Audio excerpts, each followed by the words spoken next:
മഹാരാഷ്ട്രയിൽ BJP ചരിത്ര വിജയം നേടിയിരിക്കുന്നു. ഞെട്ടിക്കുന്ന വിജയമാണ്. കോൺഗ്രസിൻ്റെ അഡ്രസ്സില്ല, രാഹുൽ ഗാന്ധിയുടെ ശബ്ദമില്ല. പക്ഷേ എൻ്റെ ചോദ്യം അതൊന്നുമല്ല. മഹാരാഷ്ട്രയിൽ ആരായിരിക്കും അടുത്ത മുഖ്യമന്ത്രി? മഹാരാഷ്ട്രയിൽ ഫട്നാവിസ് ആയിരിക്കും. അപ്പോൾ ഷിൻഡെയോ? അല്ല, ഷിൻഡെയുടെ പ്രതികരണം ഞാനിന്ന് ശ്രദ്ധിച്ചു.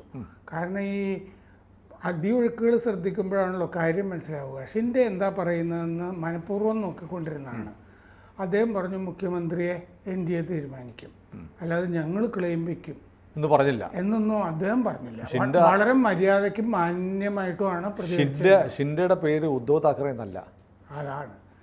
മാത്രമല്ല, ഈ അന്ന് തന്നെ ഷിൻഡെയോട് വലിയ മര്യാദ കാണിച്ചതാണ് എന്നുള്ളത് അദ്ദേഹത്തിന് അറിയാവുന്നതാണല്ലോ. കാരണം അതുവരെ മുഖ്യമന്ത്രിയായിരുന്ന ആൾ മുഖ്യമന്ത്രി കസേരയിൽ നിന്നിറങ്ങി ആ കസേര കൊടുത്തിട്ട് കസേരയുടെ താഴെ നിലത്തിരുന്നു അല്ലേ? അതെ, അങ്ങനെ ഇരുന്നു. അതും എത്ര മര്യാദയോടുകൂടിയാണ് കൈകാര്യം ചെയ്തത്. ഇന്ന് ചാനലുകാർ ഫട്നാവിസിൻ്റെ വീട്ടിൽ പോയിട്ട് ഫട്നാവിസിൻ്റെ അമ്മയോട് പ്രതികരണം ചോദിക്കുന്നുണ്ടായിരുന്നു. അസാധാരണമായ, ആദ്യമായിട്ടാണ് അവരെ കാണുന്നത്. അവർ പറഞ്ഞു അവന് ഈ ഡൽഹിയിലൊന്നും പോകാൻ താല്പര്യമില്ല, അവനിവിടെ തന്നെ മഹാരാഷ്ട്രയിൽ തന്നെ കഴിയുന്നതാണ് ഇഷ്ടം എന്ന് പറഞ്ഞിരുന്നു. അതും എനിക്കിഷ്ടപ്പെട്ടു. കാരണം എന്താണെന്ന് വെച്ചാൽ ഇത്തവണത്തെ ഈ ഡിസിസീവ് വിക്ടറിയിൽ വലിയ പങ്കുള്ള ആളാണ് ഫട്നാവിസ്.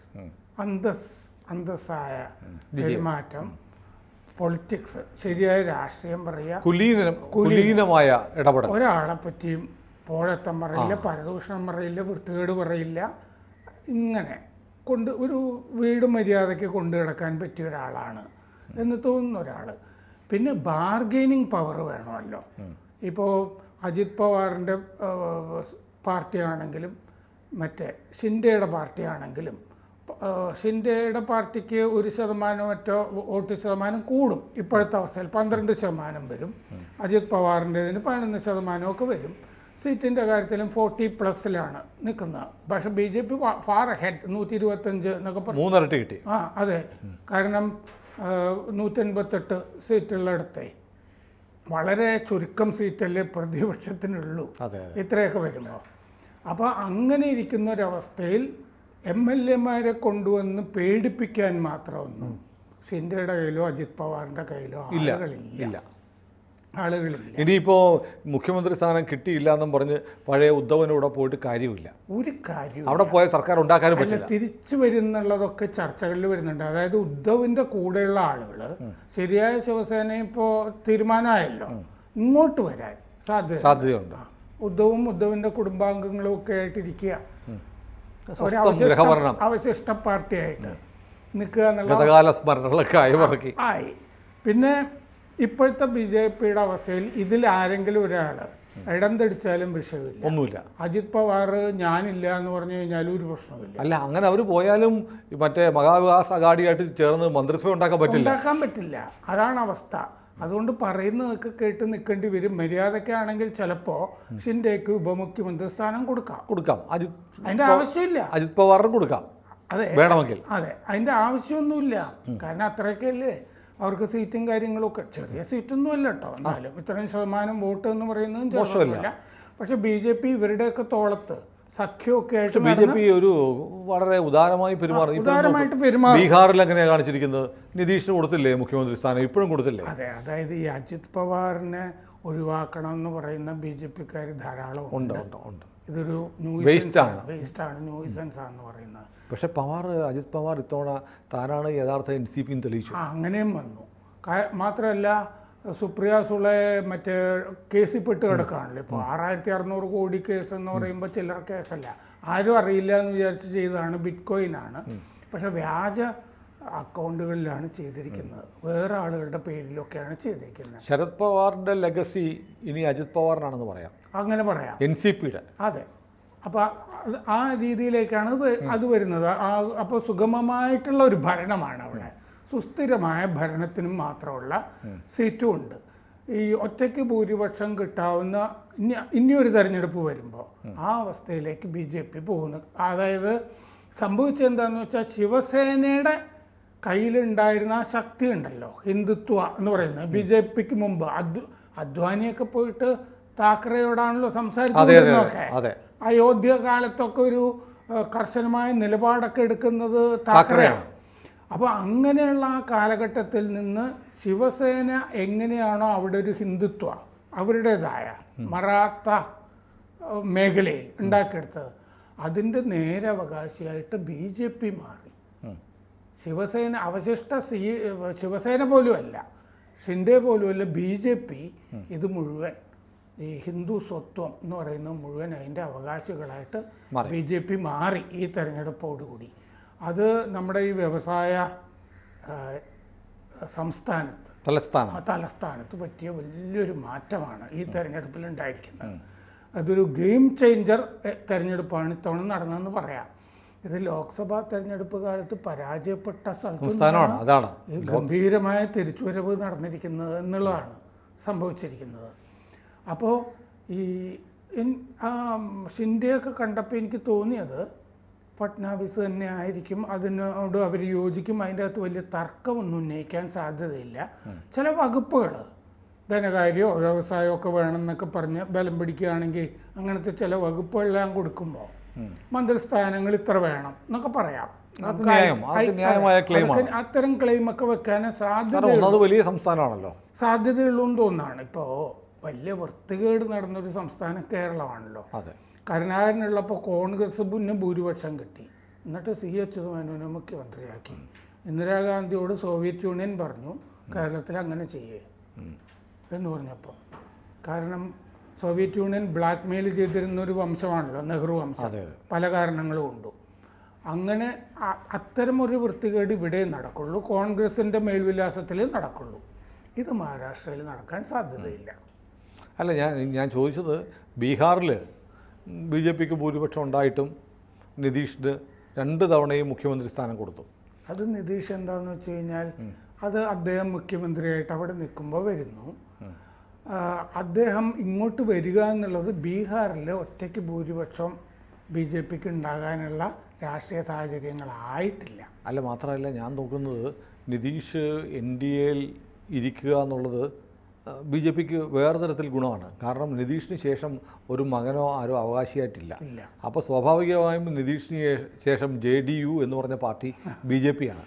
ഞാനീ പറഞ്ഞു വരുന്നത് തന്നെ ഈ ഓരോരുത്തരുടെ തോളത്ത് പോയിട്ട് സഖ്യം ഉണ്ടാക്കിയിട്ട് രക്ഷപ്പെട്ടു വരുന്ന പാർട്ടിയാണല്ലോ BJP. അത് രാഷ്ട്രീയ തന്ത്രമാണ്.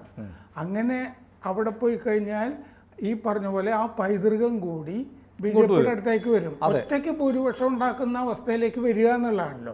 അതാണല്ലോ മഹാരാഷ്ട്രയിൽ ഇപ്പൊ ചെയ്തുകൊണ്ടിരിക്കുന്നത്.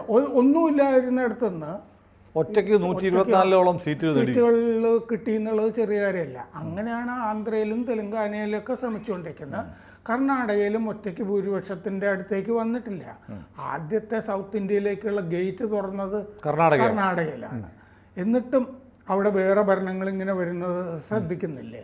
ഒറ്റയ്ക്ക് ഭൂരിപക്ഷം ഉണ്ടാകുന്നില്ല. ആ അവസ്ഥയിലേക്ക് ഈ ഡിവിഷൻ ഹിന്ദുക്കൾക്കിടയിൽ വരുന്ന കൊണ്ടാണ് ഈ പ്രശ്നം.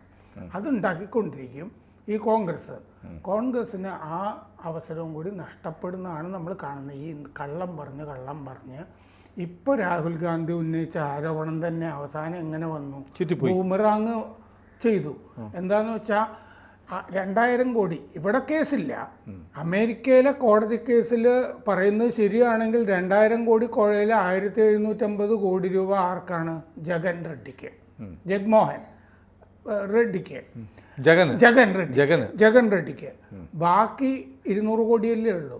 അതിൽ കിട്ടിയിരിക്കുന്നത് ഒന്ന് മറ്റേ നവീൻ പട്നായിക്ക് ഒഡീഷ, മറ്റേത് സ്റ്റാലിന് DMK.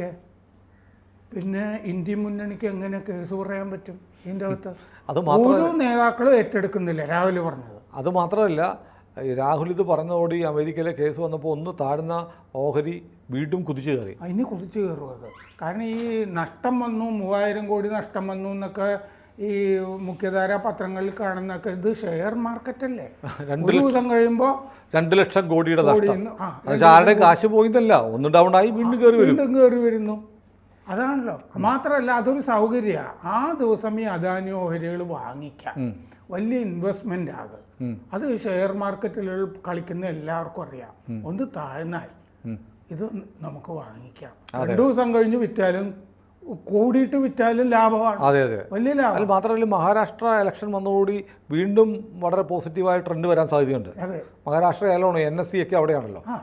മാത്രമല്ല അന്ന് 400 സീറ്റ് കിട്ടിയില്ല എന്ന് ദുഃഖമുള്ളവരുണ്ടല്ലോ BJPക്ക്. എല്ലാം പോസിറ്റീവായല്ലോ. ഇപ്പോൾ ഉത്തർപ്രദേശിൽ വീണ്ടും ജയിക്കും അതെ എന്നുള്ള തോന്നൽ വന്നു. ആ BJPയെ സംബന്ധിച്ച് ഈ അകത്ത് നിന്ന് പണിയുന്നവരുണ്ട് എന്നുള്ള തോന്നലൊക്കെ മാറി. മഹാരാഷ്ട്രയും മാറ്റി, ഉത്തർപ്രദേശും മാറ്റി, ബീഹാറും മാറി. ഏതായാലും കൃത്യസമയത്ത് കിട്ടിയ അടി നന്നായി അല്ലേ? വളരെ നന്നായി. ഇതിപ്പോ അതാണ് അതോടെ കുട്ടി നന്നായി. ഒന്നിച്ച് നിന്നാൽ നാം സുരക്ഷിതർ. അതെ. ഏതായാലും ഫട്നാവിസിൻ്റെ മുഖ്യമന്ത്രി സ്ഥാനം വീണ്ടും തിരിച്ചു കിട്ടും എന്ന് തന്നെയാണ് നമുക്ക് പ്രതീക്ഷിക്കാവുന്നത്. മാത്രമല്ല 5 കൊല്ലം ഭരിക്കാവുന്ന അവസ്ഥയിൽ ആരെയും ഭയപ്പെടാതെ ഭരിക്കാം. അടുത്ത പാർലമെൻറ്റ് ഇലക്ഷൻ കഴിയുമ്പോൾ മഹാരാഷ്ട്രയിൽ ഫട്നാവിസിൻ്റെ സർക്കാർ തന്നെ ഉണ്ടാവും, BJPയുടെ സർക്കാർ തന്നെ ഉണ്ടാവും. അന്നും അവിടുത്തെ സീറ്റുകൾ പ്രതീക്ഷിച്ച് കോൺഗ്രസ് ബനപ്പായസം ഉണ്ണണ്ട. ഇപ്പോൾ നമ്മൾ ഈ ഷിൻഡെയുടെ ക്രെഡിറ്റ് ഷിൻഡേക്ക് കൊടുക്കണമല്ലോ. അതെ, ഷിൻഡെ 2 കൊല്ലം ഉണ്ടായിരുന്നുള്ളൂ എങ്കിലുമേ നന്നായിട്ട് കൊണ്ടുപോയി. കാരണം ജനങ്ങൾക്ക് അഴിമതി ആരോപണമില്ല. അതിലൊക്കെ ഉപരി അദ്ദേഹത്തിൻ്റെ ഒരു മാന്യത ഞാൻ കരുതുന്നത്, നേരത്തെ നമ്മൾ പറഞ്ഞതാണ്, അതായത് മുഖ്യമന്ത്രി ആയിരുന്ന ഒരാൾ പുതിയ ഒരു കക്ഷി പിളർന്ന് തങ്ങളുടെ കൂട്ടത്തിൽ വരുമ്പോൾ ആ ആളെ മുഖ്യമന്ത്രിയാക്കുന്നു, എന്നിട്ട് അദ്ദേഹത്തിൻ്റെ കീഴിൽ ഉപമുഖ്യമന്ത്രിയായിരിക്കുക എന്നൊക്കെ പറഞ്ഞാൽ അതൊരു വലിയ ത്യാഗമാണ്. അത് ഒരു RSSകാരൻ്റെ ഒരു ക്വാളിറ്റിയാണ്. പിന്നെ ഷിൻഡെ വളരെ താഴെ തട്ടുന്നു വരുന്ന ആളാണ്. ഓട്ടോറിക്ഷ ഡ്രൈവറൊക്കെ ആയിരുന്നു. അപ്പോൾ അദ്ദേഹത്തിന് അങ്ങനെയൊക്കെ നിൽക്കാനും, മാത്രമല്ല ഈ ശിവസേനയുടെ പൈതൃകം മുഴുവൻ അദ്ദേഹത്തിന് കിട്ടിയല്ലോ. അദ്ദേഹം ചെയ്തതാണ് ശരി. അദ്ദേഹം എന്തുകൊണ്ട് ഉദ്ധവ് താക്കറെ വിട്ടു പോകുന്നു എന്ന് പലരും ആദ്യം ചോദിച്ചിട്ടുണ്ടാവാം. 2 കൊല്ലം കഴിഞ്ഞ് ജനം അംഗീകരിച്ചു കഴിഞ്ഞപ്പോൾ ആ ചോദ്യം ഇല്ല, അപ്രസക്തമായി. എന്തുകൊണ്ടെന്ന് ആൾക്ക് മനസ്സിലായി. ഉദ്ധവ് എന്താണെന്ന് ആളുകൾ നേരിട്ട് കണ്ടു. ഒരു ചലച്ചിത്രത്തിൽ കാണുന്ന പോലെ ഈ മനുഷ്യൻ ഇന്നലെ വരെ അദ്ദേഹത്തിൻ്റെ പിതാവ് കൊണ്ടുവരുന്ന ഹിന്ദുത്വ രാഷ്ട്രീയമാകെ കളഞ്ഞിട്ട് ഈ എല്ലാവിധ പ്രതിലോമ ശക്തികൾക്കും ഇസ്ലാമിക ശക്തികൾക്കും കീഴ്പ്പെട്ട് വിടുവേല ചെയ്യുന്ന ഒരു ചിത്രമാണ്, അശ്ലീല ചിത്രമാണ് മഹാരാഷ്ട്രക്കാർ കണ്ടത്. സന്ദീപ് വാര്യരുടെ അവസ്ഥയിലായി. അതെ, മഹാരാഷ്ട്രയിലെ സന്ദീപ് വാര്യരായി പോയി ഉദ്ധവ് താക്കറെ. കൂടുതൽ വാർത്തകളും വിശേഷങ്ങളും നിങ്ങളിലേക്ക് എത്താൻ ABC മലയാളം സബ്സ്ക്രൈബ് ചെയ്യുക, ബെൽ ബട്ടണും അമർത്തുക.